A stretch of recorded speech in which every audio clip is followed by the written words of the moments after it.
Então vamos conversar um pouco sobre as eleições dos presidenciáveis de 2018 no Brasil.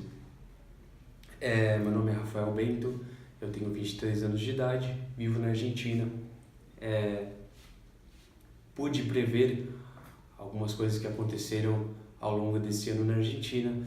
Por exemplo, quando o peso estava 17, 18, 19 por dólar, eu dizia sempre para minha esposa, alguns amigos, alguns familiares, pensei em fazer vídeos, mas não pude fazer nesse momento, mas havia previsto uma profunda desvalorização do peso e foi o que aconteceu neste ano.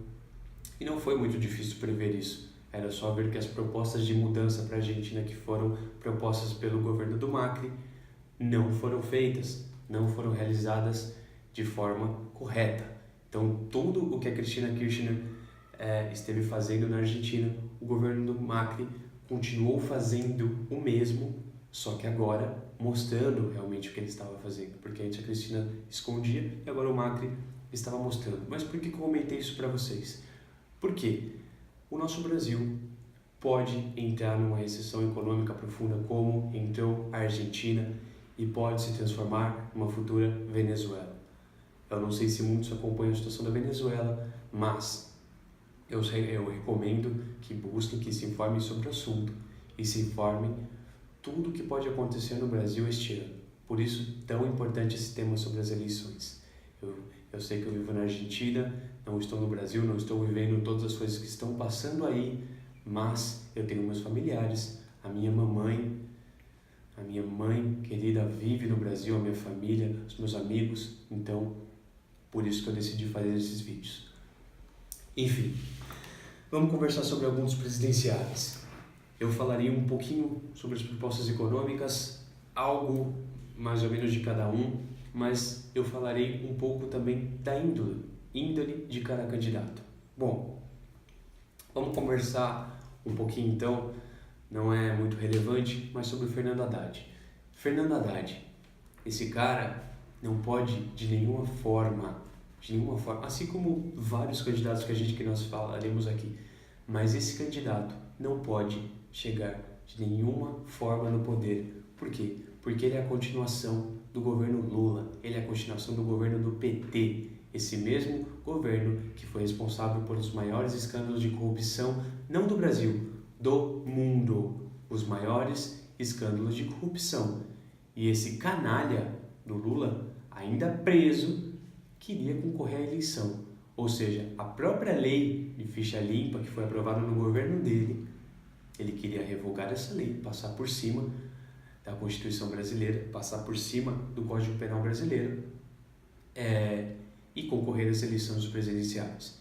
Então, só neste caráter a gente já pode ver que ele não pode de nenhuma forma voltar ao poder. O Fernando Haddad significa Lula voltando ao poder, significa novamente mais recessão econômica, mais caos político. Por quê? Porque o Brasil e todas as nações dependem de investimento externo. Quem acreditaria num candidato que não está comprometido com as contas do governo? Quem acreditaria num candidato que propõe aumentar os gastos do governo?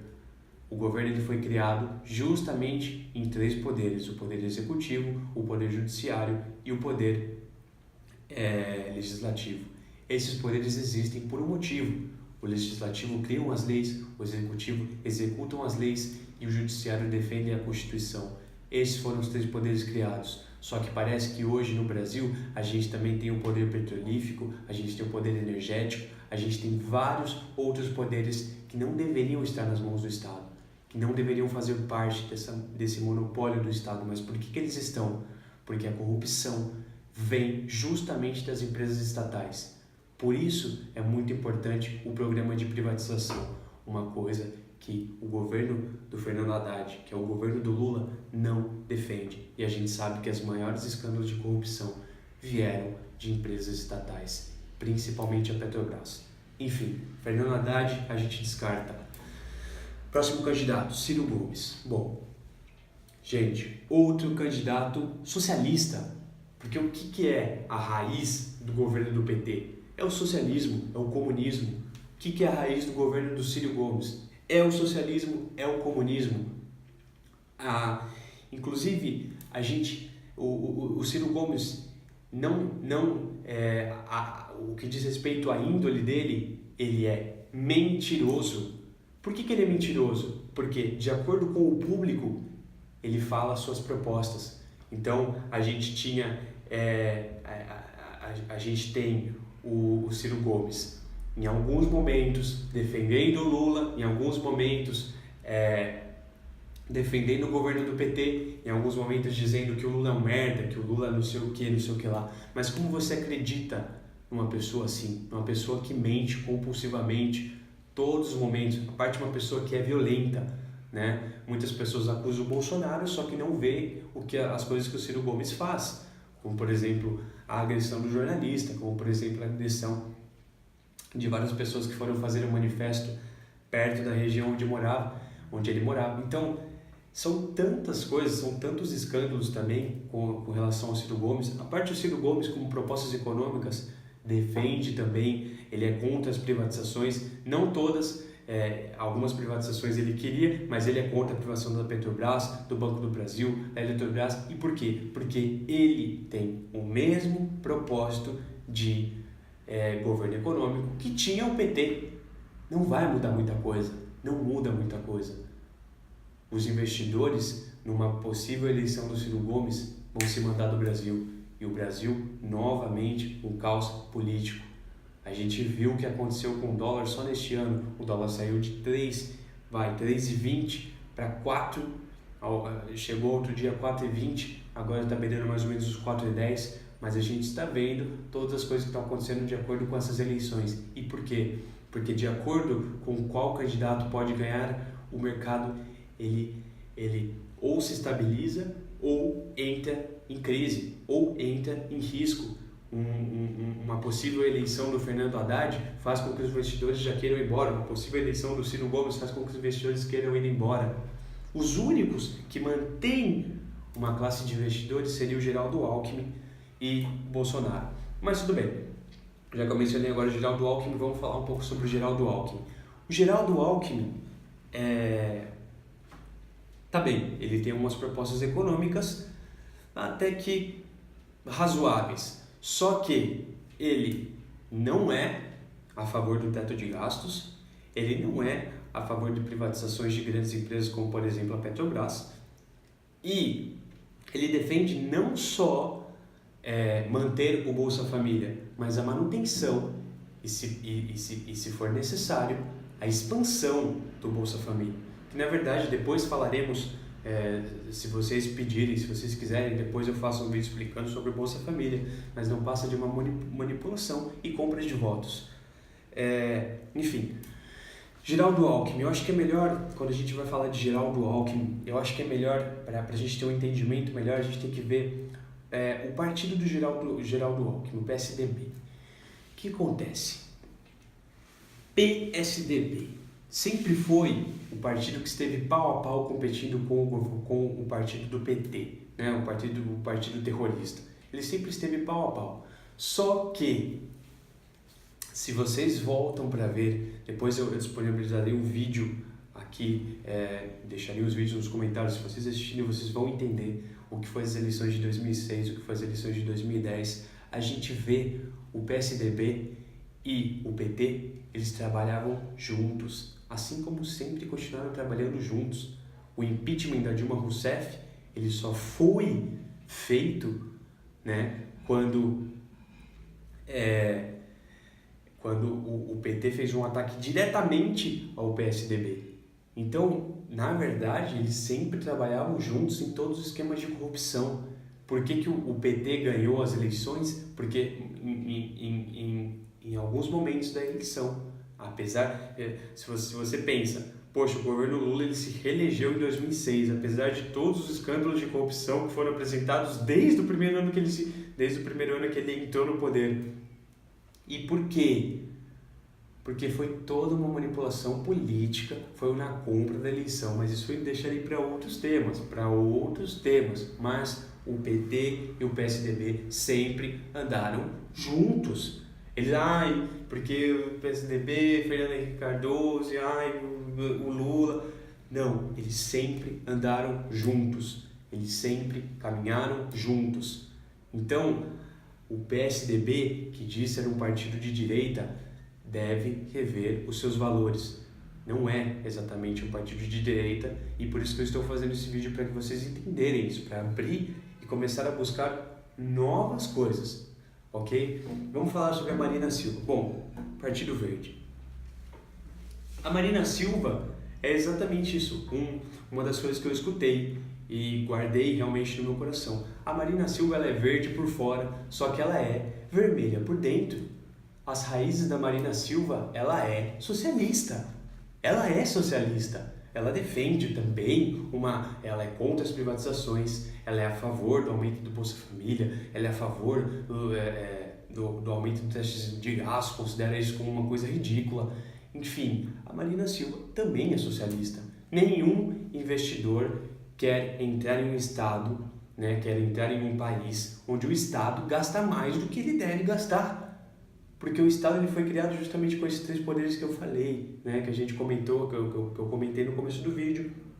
E foi somente por isso, mas a gente tem hoje uma manipulação da mídia, uma forma de fazer com que o empresário é o vilão da história e a classe trabalhadora é a vítima. Gente, leiam Karl Marx, por exemplo, o pai do socialismo, que foi esse movimento que matou mais de 100 milhões de pessoas ao redor do mundo, que foi o plano, que depois eu conversarei mais sobre isso, que foi o plano de implantação que eles, desde a fundação do Fórum de São Paulo, foi o plano de implantação do socialismo em toda a América Latina. Infelizmente, esses canalhas conseguiram.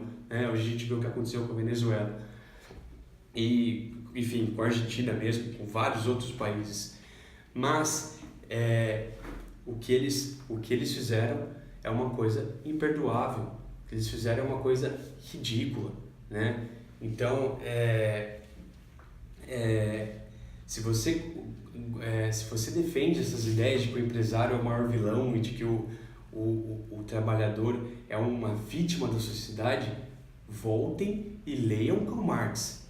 Vocês vão estar defendendo o socialismo, o mesmo regime que matou mais de 100 milhões de pessoas ao redor do mundo, ou seja, o regime que matou mais do que as 2 guerras mundiais juntas. Então, realmente não é uma coisa para a gente apoiar. Então, Marina Silva sendo socialista, a gente também tem que descartar. Me recusarei a falar do Guilherme Boulos. Por quê? Porque o Guilherme Boulos não tem nenhum % de votos. Cabo Daciolo também. Vera Lúcia também. Então, esses candidatos a gente não tem nem por que falar. Então, qual é o candidato que restou? Bolsonaro. Bom, Bolsonaro, ele não é só o melhor candidato. Porque, na verdade, o Bolsonaro ele não é tão inteligente assim. Ele não é um bom orador, Ele, infelizmente, se envolveu em algumas polêmicas por formas de falar, mas o que a galera trata de focar é sempre isso. O Bolsonaro é racista, o Bolsonaro é homofóbico, e não sei o que lá, e não sei o que. Mas, se você busca realmente isso, se você busca realmente o que o Bolsonaro falou, você vai ver que, cara, não tem nada a ver. Então, o Lula ele pode falar várias coisas, inclusive, por exemplo, falando, Pelotas, exportadores de viados. Ele pode falar sobre as mulheres do PT, do grelo duro, e perdão por essas palavras, desculpa por essas palavras, mas o Lula ele pode falar isso daí, e o Bolsonaro, às vezes, se fala alguma coisa, ainda que em tom de brincadeira, ele é considerado homofóbico, o Lula não. Gente, vejam o que a mídia passa, vejam que essa mídia comprada dá enfoque, dá atenção, veja o foco dessa mídia, vocês vão ver que ela é totalmente socialista, é uma mídia totalmente comprada e totalmente a favor de que voltem esses governos horríveis. Por quê? Porque a própria mídia é financiada pelo governo, então é por isso que hoje a gente tem que depender de mídias alternativas. Mas enfim, assuntos para outro vídeo. Bolsonaro, como eu disse, ele não é o mais inteligente, só que ele é humilde o suficiente para dizer que muitos temas ele não entende. Um tema, a economia. Só que, qual é a diferença do Bolsonaro e dos outros candidatos? Todos os outros candidatos se afiliaram a partidos políticos. Isso significa que, ao ser afiliado a um partido político, você entra no poder, só que você está comprometido com esses partidos políticos a fazer as indicações que eles te peçam. Então, é muito simples. Você tem os outros candidatos que poderiam se eleger, só que as indicações políticas seriam justamente o que eles quiserem. Mas o Bolsonaro não. Ele não se afiliou a esses partidos. Então, as indicações políticas podem ser as melhores, como, por exemplo, para o ministro da Fazenda, Paulo Guedes, que não é um economista qualquer, é um dos economistas mais famosos do mundo e com grande renome no mundo inteiro. É um economista liberal, um economista que tem propostas de privatizações, que tem propostas de retirar empresas da mão do Estado e que tem propostas verdadeiras de mudança para o Brasil. E, enfim, a gente viu o Paulo Guedes, mas muitos outros ministros que possam ser indicados pelo Bolsonaro podem ser os melhores ministros, os ministros que não são comprados. Então, essa é a grande diferença do Bolsonaro. Ele pode não ter tanta ideia do que fazer, mas ele está aprendendo, ele se dispôs a fazer isso. O Bolsonaro, ele não está com as ideias fechadas de uma forma, não, eu tenho que fazer isso daqui, não sei o que lá. Não, ele está adepto aos conselhos.